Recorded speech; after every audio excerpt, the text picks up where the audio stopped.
मैं के मीना इकोनॉमिक्स का स्टूडेंट हूँ। आज अपन बात करेंगे उपयोगिता विश्लेषण के बारे में।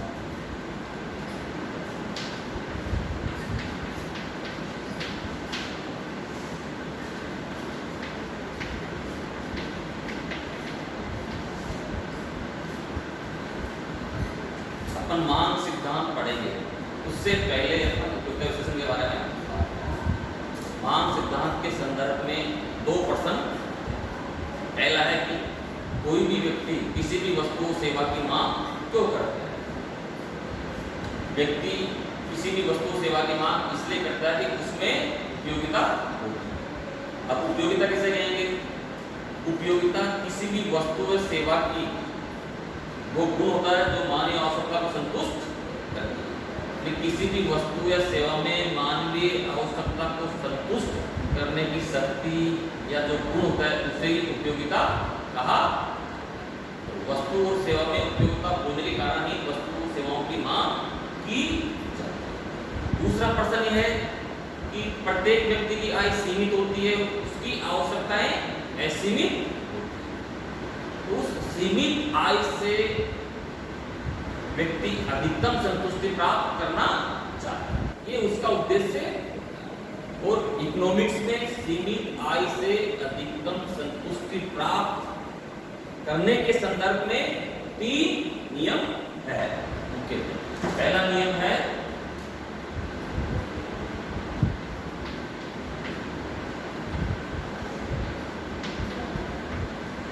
गणनावाचक विश्लेषण, इसको कार्डिनल यूटिलिटी अप्रोच के नाम से भी जानते। दूसरा नियम है क्रमवाचक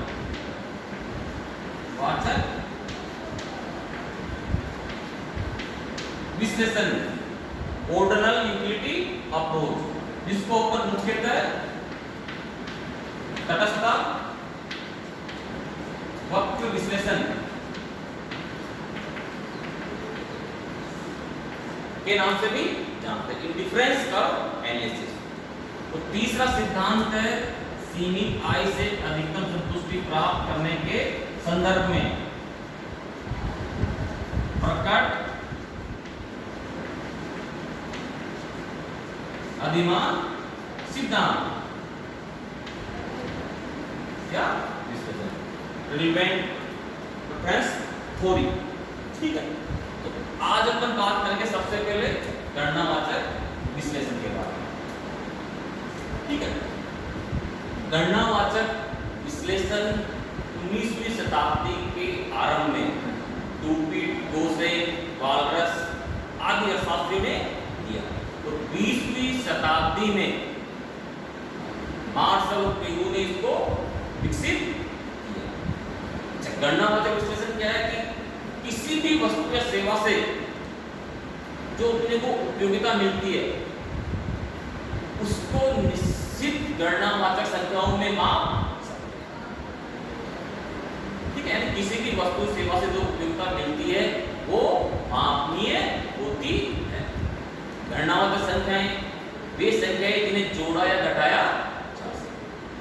ठीक है, और इन्होंने उपयोगिता को मापने के लिए यूटिल्स को काम में। ठीक है, तो इस तरह से उपयोगिता का आप समझ गए अपन, किसी भी वस्तु या सेवा में जो मानवीय आवश्यकता को संतुष्ट करने की शक्ति या जो गुण होता है वो ही वस्तु की उपयोगिता होती है। अब उपयोगिता की विशेषताएं। उपयोगिता भावगत होती है। पहली विशेषता भावगत से तात्पर्य है एक ही वस्तु की उपयोगिता अलग अलग व्यक्तियों के लिए अलग अलग हो सकती है। जैसे शराब की उपयोगिता है, जो शराब पीता है उसके लिए उसकी शराब में उपयोगिता लगती है, और जो नहीं पीता उसके लिए शराब की कोई उपयोगिता नहीं। इस तरह से उपयोगिता भावगत होती है।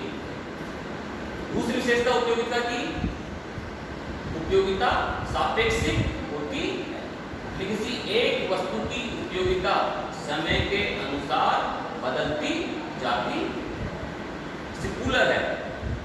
कूलर की उपयोगिता अपने गर्मियों में होती है, सर्दियों में कूलर की कोई उपयोगिता नहीं। इस तरह से उपयोगिता है जो सापेक्षिक होती। तीसरी विशेषता, उपयोगिता का नैतिकता से कोई संबंध नहीं। इकोनॉमिक्स में अपन नैतिकता की बात नहीं। जो सिगरेट पीता है उस व्यक्ति को सिगरेट में उपयोगिता मिलती है, और जो नहीं पीता उसको उसमें उपयोगिता नहीं मिलती। ठीक है, इस तरह से उपयोगिता नैतिकता से स्वतंत्र होती। ये उपयोगिता के मुख्य। ठीक है, उपयोगिता विश्लेषण के संदर्भ में कुछ मान्यताएं भी मानी जाती। सबसे पहली मान्यता है कि उपयोगिता मापनीय होती है। इसको निश्चित संख्याओं में अपन माप सकते। दूसरी विशेषता, विवेकशील उपभोग। विवेकशील उपभोक्ता से तात्पर्य है प्रत्येक व्यक्ति अपनी सीमित आय से अधिकतम संतुष्टि प्राप्त करना चाहता है और अपनी सीमित आय को वो सोच समझ करके खर्च करता है। ये है उपभोक्ता की विवेकशीलता। इकोनॉमिक्स में जो भी सिद्धांत है वो उपभोक्ता की विवेकशीलता के ऊपर ही आधारित है। बिना सोचे समझे खर्च करने वाले उपभोक्ता के ऊपर इसमें बात नहीं। तीसरी मान्यता है मुद्रा की सीमांत उपयोगिता स्थिर। उपयोगिता को मुद्रा के रूप में मापा जाता है, इसलिए वो आदर्श मापक का कार्य कर सके, इसलिए इसकी सीमांत उपयोगिता को स्थिर रखा जाता है। चौथी मान्यता है विभाज्य वस्तुओं को अपन छोटी छोटी मात्रा में विभाजित करके काम में ले सकते। पांचवी मान्यता है घटती हुई सीमांत उपयोगिता। सीमांत उपयोगिता आज के इसको अपन अलग से देखेंगे, लेकिन ये मानता है कि सीमांत उपयोगिता घटती हुई होती है। जब किसी भी वस्तु का एक निश्चित समय में अपन उपभोग करते हैं, उस वस्तु से मिलने वाली सीमांत उपयोगिता लगातार घटती जाती। एक घटती हुई सीमांत उपयोगिता का।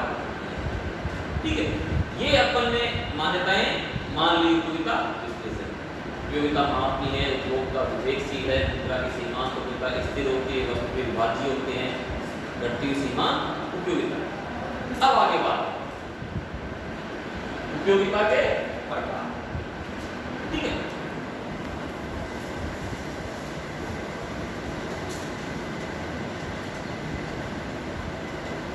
उपयोगिता दो तरह की। कुल उपयोगिता,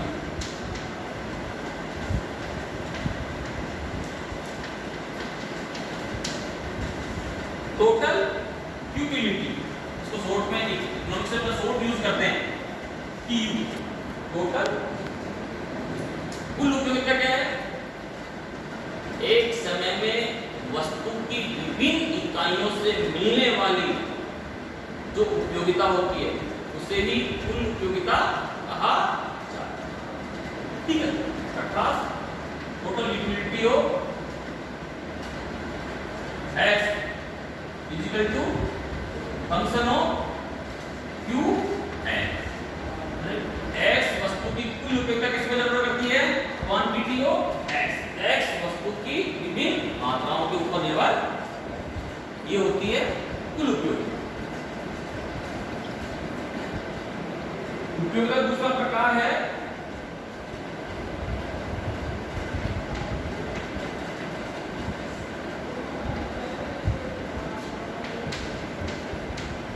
सीमांत उपयोगिता, मार्जिनल यूटिलिटी। इसका प्रतिपादन मुख्यतः जेमन्स ने। सीमांत उपयोगिता क्या है? किसी वस्तु की एक अतिरिक्त इकाई का उपभोग करने से कुल उपयोगिता में जो परिवर्तन उसे ही सीमांत उपयोगिता कहा। अतिरिक्त इकाई का उपभोग बढ़ाने से कुल उपयोगिता में जो परिवर्तन हो सीमांत। ठीक है, इसको कैसे मापे अपन nu x वस्तु की सीमांत उपयोगिता क्या होगी delta tu x upon delta q x वस्तु की कुल उपयोगिता में होने वाला परिवर्तन बटे x वस्तु के उपभोग में होने वाला परिवर्तन। दूसरा फॉर्मूला इसका nu n nवीं इकाई की सीमांत उपयोगिता इक्वल टू tu n nवीं इकाई की कुल उपयोगिता माइनस tu n माइनस